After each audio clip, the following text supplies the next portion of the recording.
Welcome to the Clarity Advisor Show, where you'll learn how to grow your team today.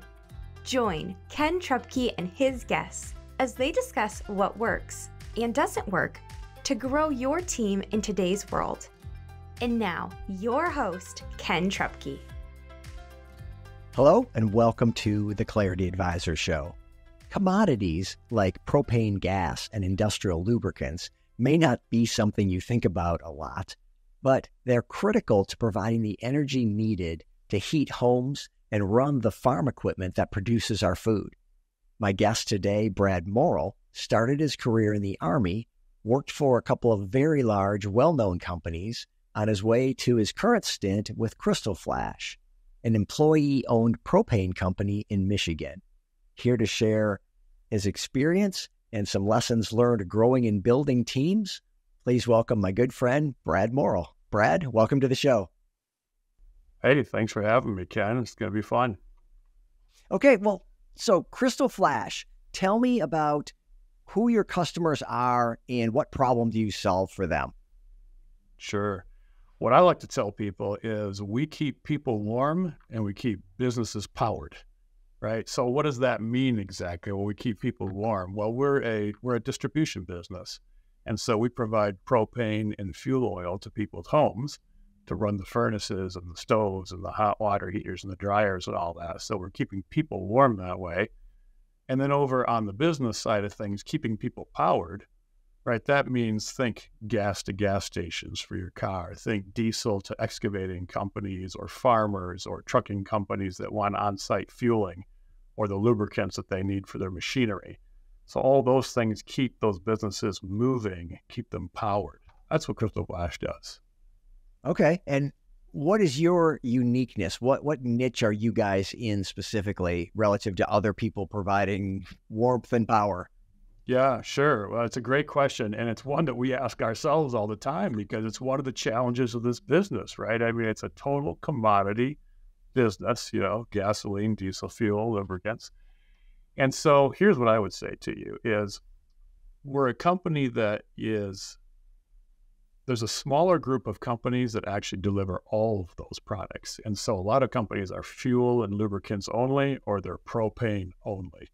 We do both. And so kind of a one-stop shop is a differentiator for us. The other thing in the state of Michigan is we have one of the largest footprints of a company like us. So we cover about 2/3 of the lower peninsula of the Mitten. We do get up into the UP a little bit, down into northern Indiana a little bit, but we cover about 2/3 of the Mitten. And therefore, we're able to take care of some larger customers with multi-locations that many of our competitors are not. So there's a differentiator for us, for example.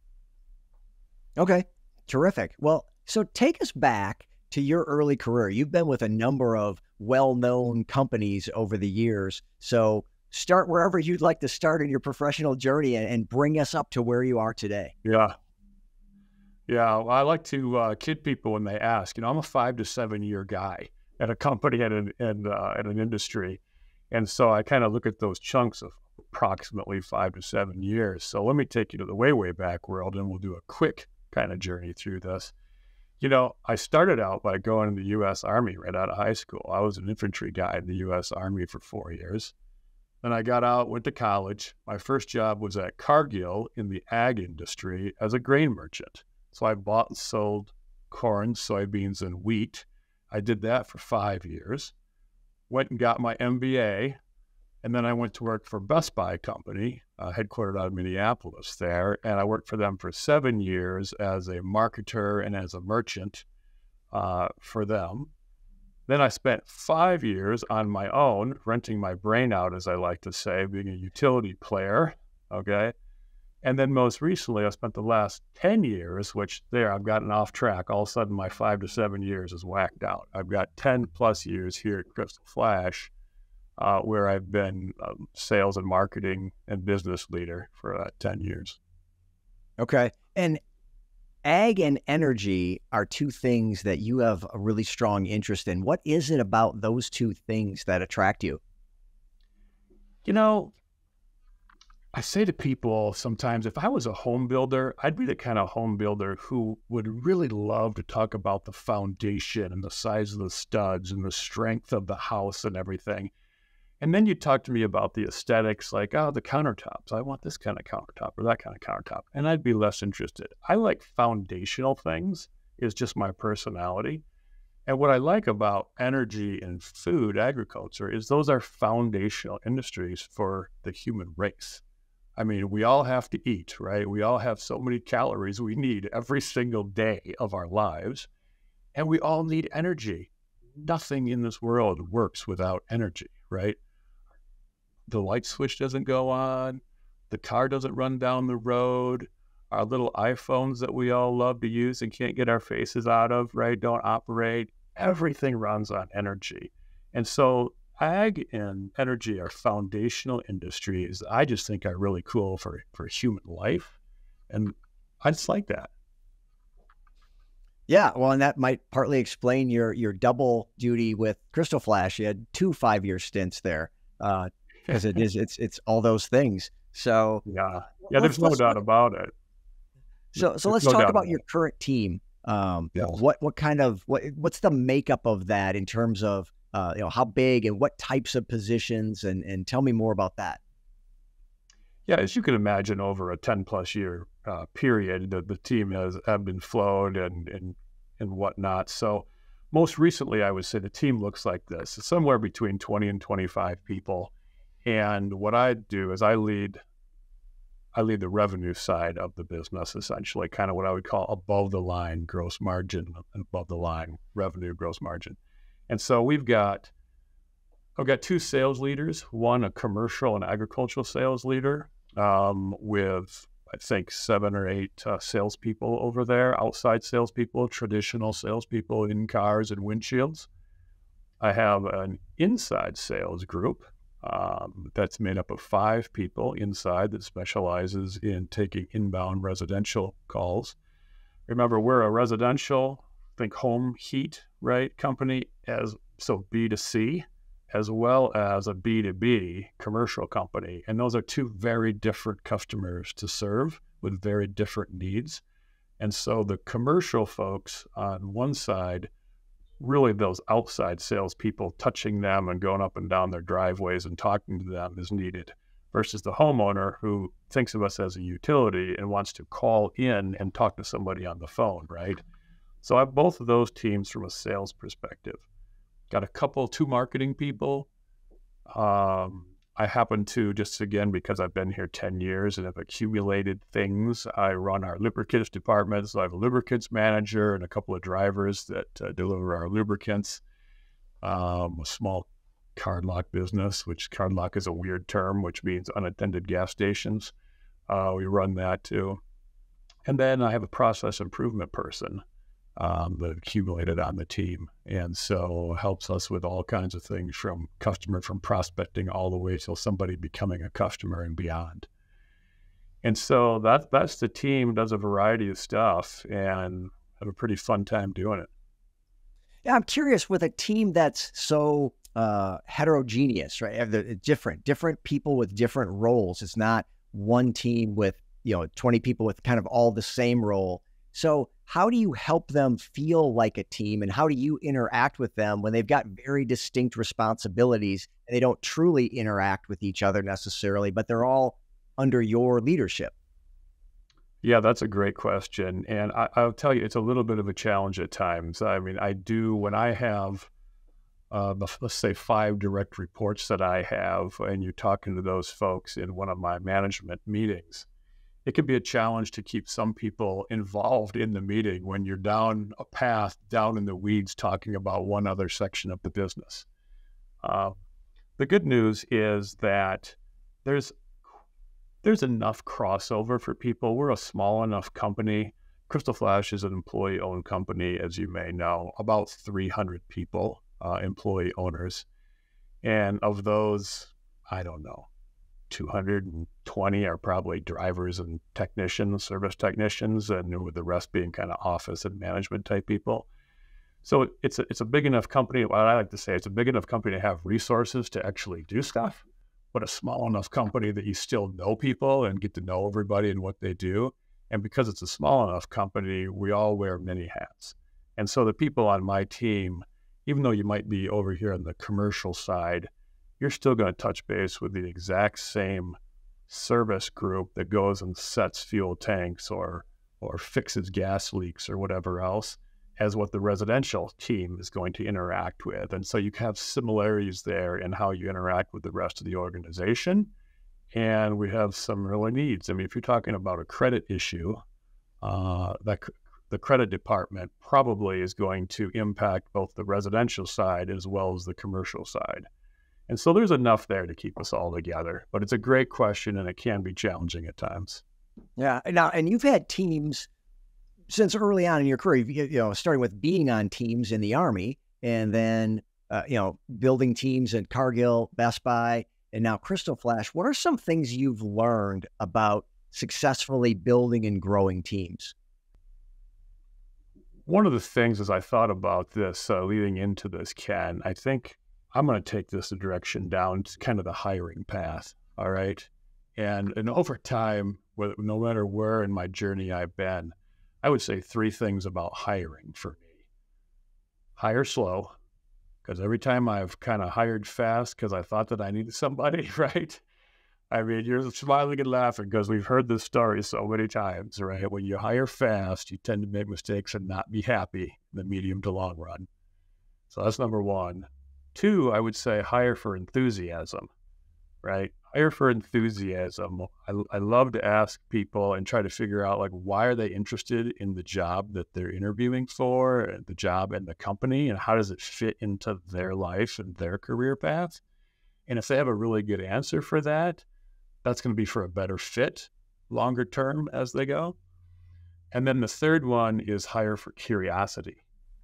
I try to find curiosity questions. I want people who ask why. Right. So when you have children, for those of you that have children and you have kids that ask why all the time, and that can get kind of aggravating over time because they ask why so many times.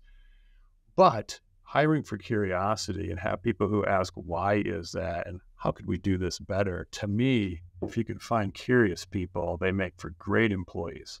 So that's one of the things that I would say. Hire slow, hire for enthusiasm, hire for curiosity. Three big things that I look for. And in the situations where I've been able to find those people, they've been really great teammates to have for long periods of time. And when one or two of those things, or maybe all three, are missing, that tends to be a little more painful over time.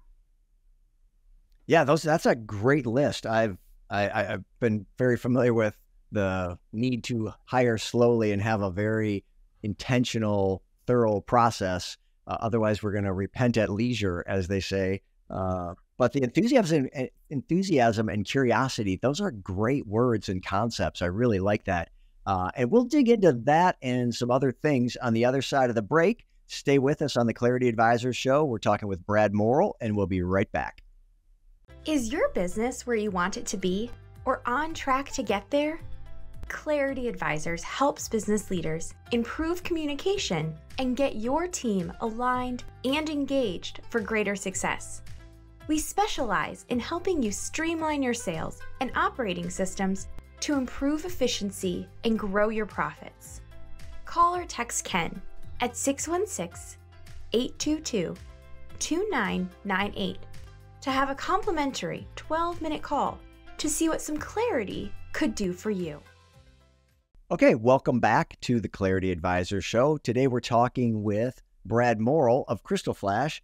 And Brad, before the break, you talked about your thought process in hiring with hire slowly, hire for enthusiasm, and hire for curiosity.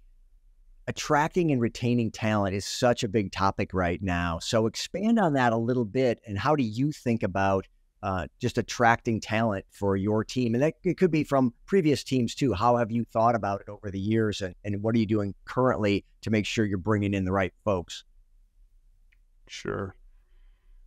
Well, I'm sure you've heard the old phrase, right? People, they hire into companies and they leave managers. And so how do we make Crystal Flash a a destination that people are attracted to and want to come to. And so as I think about attracting talent, one of the great things that we have at Crystal Flash is the fact that we're a 91-year-old company, very rooted in our areas that we serve, headquartered here in Grand Rapids, Michigan, but 14 different offices surrounding the state.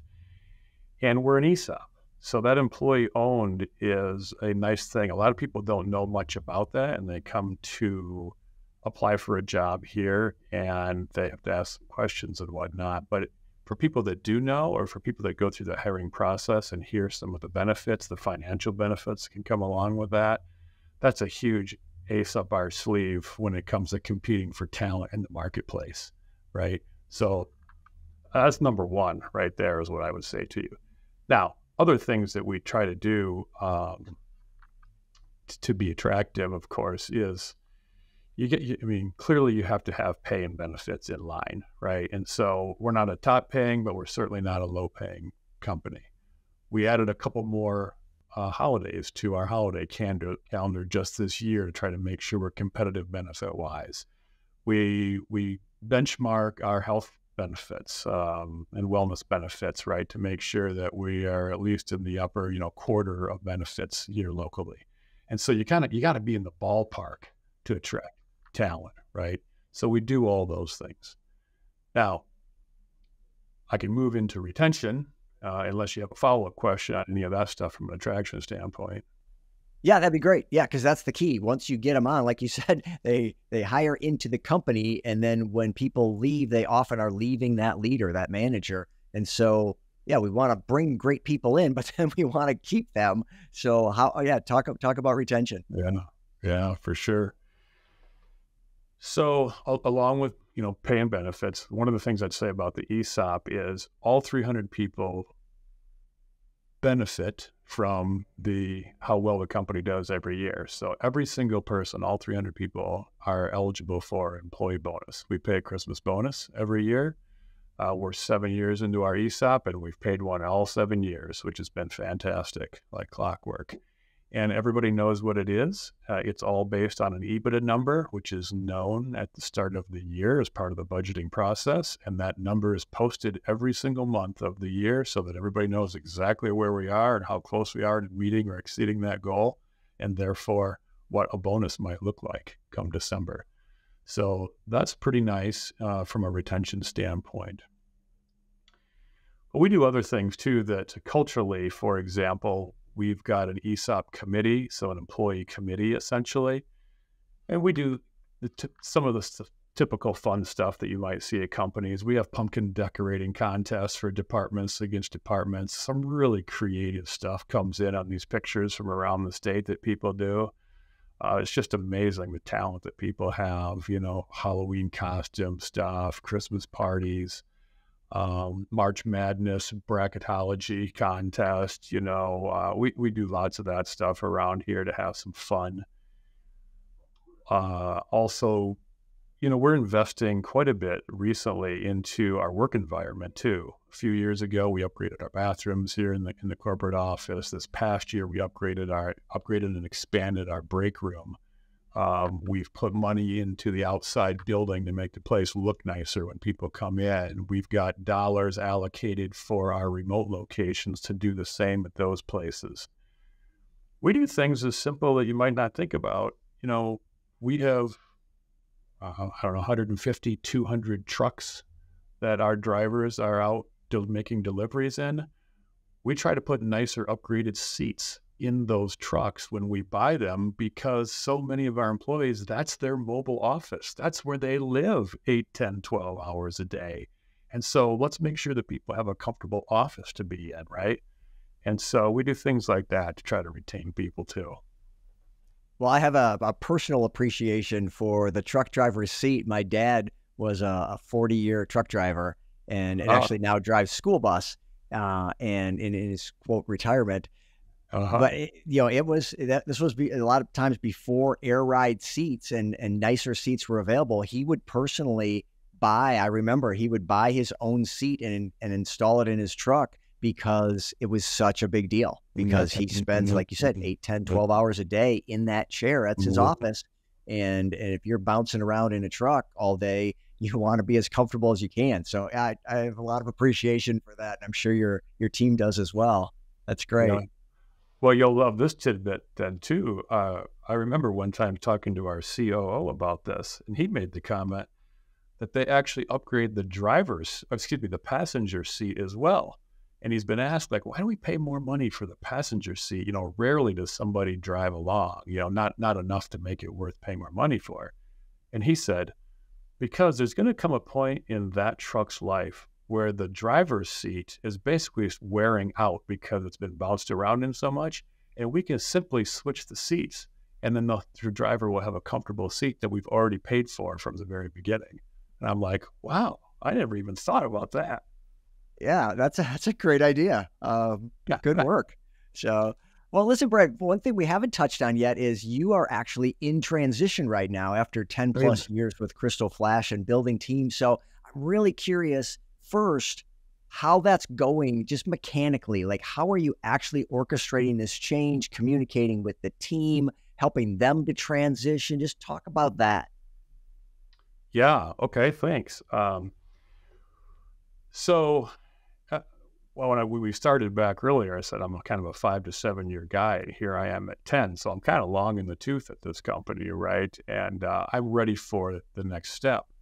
And so I approached my boss, the CEO of the company, around Christmas time and just said, hey, I'm at a stage where it's time for me to find something else to do. I'm at a stage in life where my kids are grown and out of the house. I'm kind of ready to do something else. And so we talked about that and decided, I said, look, I can stick around and we can soft land this plane because I don't have the next thing ready to go. I know what I want to do, but I'm going to take a little time and kind of figure some things out. And so we worked very well together to put a plan together, which we spent some time on.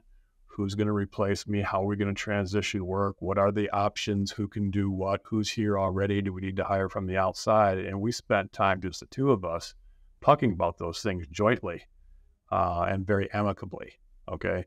And then around March 1st, we actually announced it to the organization so that everybody in the company would know the transition plan and what was going to happen.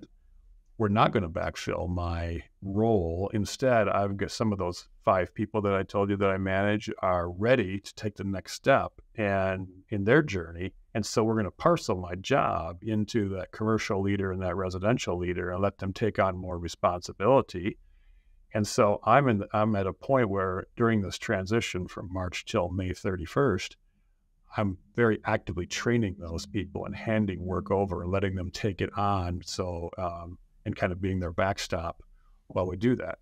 I'm actually just started in April as a part-time, more of a consultant, really, finishing some projects and acting as a training coach. I'll be done May 31st, and then I'm going to spend some time figuring out what I want to do when I grow up. Sounds good. Okay. So how, I'm just curious, like those kind of transitions, especially, I love to hear that it was so above board, that it was so open, that, having open communications with the team about what's happening and having it be so amicable that you could do that both with your boss and with your team. So how has that been received by the team, and how are they feeling about the transition? And yeah, just curious about how you're doing that and how they're feeling. Sure. Well, there was some initial surprise and shock, of course, and a little concern by people. Oh, change, right? And we all have this thing about change. However, I would say because it's such a long transition and so kind of well orchestrated, that I think by the time that I leave, it'll be more like, Brad, can you leave already? Right? We got it, man. And that's perfect, right? That's exactly how it should feel when I leave, not like holding me back, like, no, you can't leave. If I've done my job right, they will be ready to push me out the door and I'll be ready to go. And we're going to get there. The feedback that I've gotten so far, Ken, has been very positive, both internally and externally. I think it's more fun for me externally because when I share this story with people, I get these shocked kind of responses. They're like, what? Like, who leaves like that? Like most of the time people walk in and here's my 2-week notice, I'm out the door, right? And people are scrambling. And I'm like, yeah, well, I don't need to go out like that. I've been here 10 years. I really like this company. I like the people that I've worked with for 10 years, and I want to make sure that they're in a good spot when I leave. And I'm fortunate enough to be in a spot that I don't need to have the next thing sitting there for, I leave on Friday, be working somewhere else on Monday. Yeah, I think, again, it's terrific that you were able to do it that way. It doesn't surprise me at all, knowing you, that that's how you would approach it. And it's just such a testament to Crystal Flash and their character to accept it and to work with you in transition to that. So it's great to hear how well that's going. I think I'd love to see more people and companies handle it that way. You're right. There's so much abruptness now, and it seems like even more so than there used to be. There's just, and I understand why, because people don't feel treated fairly. It's like, so I need to get myself set up so I can jump on my timeline, because if I don't, I'm going to get pushed out on their timeline. And nobody's really thinking like, hey, is there a win-win here? Can we do something collaboratively that would be smoother for everybody? So good work there. Well, speaking of take that back though for a sure. second. Yeah. And take it back to what we talked about retention at a company, right? And people join companies when they leave managers. Well, but look at the way we have this set up here. What must the culture be at Crystal Flash? How positive must it be for both me and Crystal Flash to work on this journey together, right? That's really a testament to what a quality company this is, I would say, right? It goes both ways, and really, really cool place. So I advocate for it. I'll continue to advocate for it even when I leave here. So for anybody who's listening who might be ever looking for a role at Crystal Flash, 2 thumbs up. Fantastic. Yeah. And for the team still there, that signals to them that, hey, you can leave graciously and the company's going to work with you. And it doesn't have to be, again, this abrupt, weird, win-lose kind of relationship. Like, you can bring something forward if you've got a change in plans or thoughts about changing, and we'll work with you. So that hopefully lowers some tension for team that remains there too, and again reinforces the culture that maybe they think is there. And now here's a great example of, oh yeah, that is the culture, because look at how it worked when Brad left. So, and you think about another big issue that we have in this country with the aging workforce and people that are getting to retirement age but still want to work. And yet, you started off by asking me about, we have all this trouble hiring and retaining people and not enough workers, not such a big issue in our business world today. And it is. Well, we've done a really good job at Crystal Flash too of keeping people on part-time when they get to that retirement age, instead of just having them stop one day and go to 100% retirement, right? We've found ways to be able to allow people to move into a part-time role and continue on, so that they have a transition time frame and we get to still benefit from their experience. And I think more and more companies have to go. They are going to that. I read this, but we have to get to that as a society. People want to get out of bed and have a reason to get out of bed and have a purpose every day. And continuing some version of work is an answer for a lot of people at retirement age that we as an American society can take advantage of. Yeah, absolutely. Purpose is a strong driver for everybody. We want to feel like we're making a difference and we belong to something that matters. And for a lot of us, that's our work. And when you leave that work, if you don't find something else, then there's just a big void there. And so if work can continue, maybe even in another form or whatever that needs to look like, but to continue to be attached to the thing that you love to do and can still bring value to, again, that's a win-win and a great way for a company to retain great talent. There's nothing magic about age that suddenly when you hit this certain number that suddenly your value goes to zero or could transition to something else, but it doesn't have to go to zero and you need to leave. That's so short-sighted and somewhat by necessity, but I think also somewhat by revelation. Now we're understanding more about what people can do and how it might fit. But either way, we're getting people to stay in longer. And I love the example of Crystal Flash's setting with that. So, well, Brad, as we kind of wrap up today, I know you're a learner, I know you're a reader, and looking always to continue to fill yourself up so that you've got things to pour into your team and those around you. So what are some things that you are consuming these days? Books, audiobooks, podcasts, whatever. Yeah. I'm going to ask you, have you ever done an actual whole podcast show just on this topic right here, like books and whatnot? I know you have that list on your website of things that you recommend, books you recommend. But man, as I was thinking about this question, knowing that you asked this to every guest, I was like, I came up with this massive list and I'm like, there is no way I could talk about this, right? This could be a whole show. Have you ever done that or thought about that? I haven't, but that's going to be the next time you're on, and we're just going to talk about books. I would love that. Yeah, Oh, fun. Yeah. Well, I do, as you said, and I know you are too. I'm a big reader and consumer of all kinds of things. And so, without spending the next 25 minutes going over this, I'd say the last few books I read a really interesting book called Working Identity by a woman called Herminia Ibarra, if I'm getting that right, Spanish name. She's a professor at London Business School, but Working Identity is about work transitions, and of course, very top of mind for me, given what I just shared with you about me transitioning away from Crystal Flash. And that book has some practical advice about experimenting into your next role in life, okay? And so that was a really good book that I liked. I liked it so much that I've just picked up her other big selling book called Act Like a Leader, Think Like a Reader. Think Like a Leader. And it has some similar themes in acting and experimenting. I've just started that one, so I don't know as much about it, but I really like the first book, Working Identity. From a podcast perspective, of course, I listen to your podcast. We have a mutual friend, Joe Mosier, who does the Pace Setter Pod, which is agricultural based, shocking from my perspective. I have a whole bunch of podcasts in the energy space that I listen to. Politico.com has like a 10-minute daily type of podcast about energy and politics and what's going on there, kind of the news of the day updates. There's a weekly one called Oil and Gas This Week, which is all about crude oil and natural gas and kind of what's the news of the week that I listen to.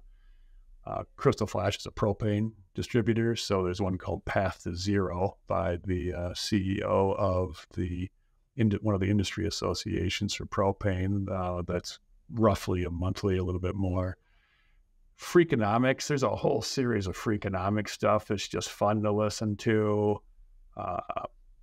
Newt Gingrich on politics and whatever the topic of the day is. I really enjoy the Newt and his thinking, So, I mean, I could go on and on and on. All this stuff rolls through my podcast, on my way back and forth to work.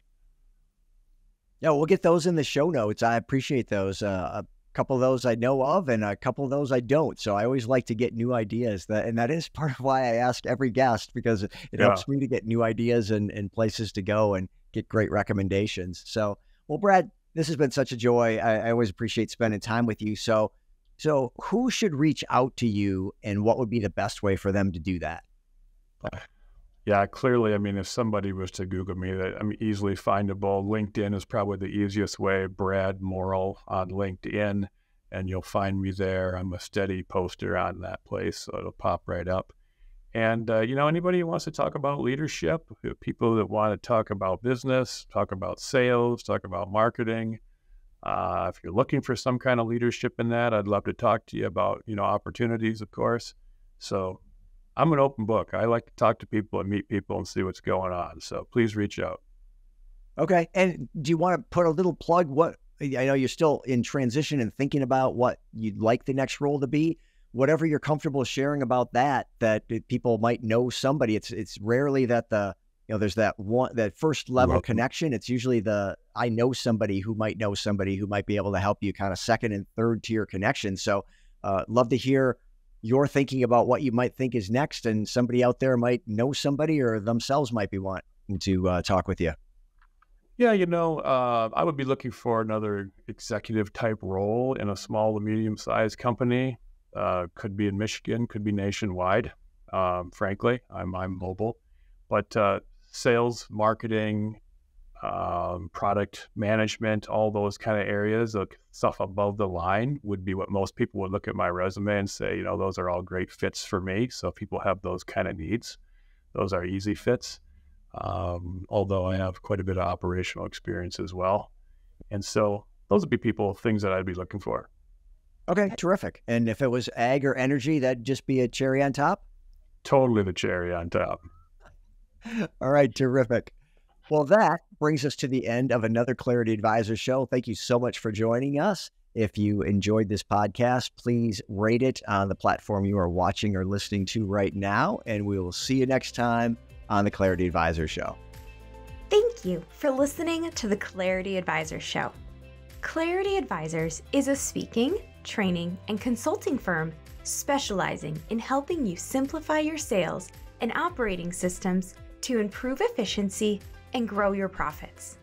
Connect with Clarity Advisors today to learn more about how they can help you improve communication and get your team aligned and engaged for greater success.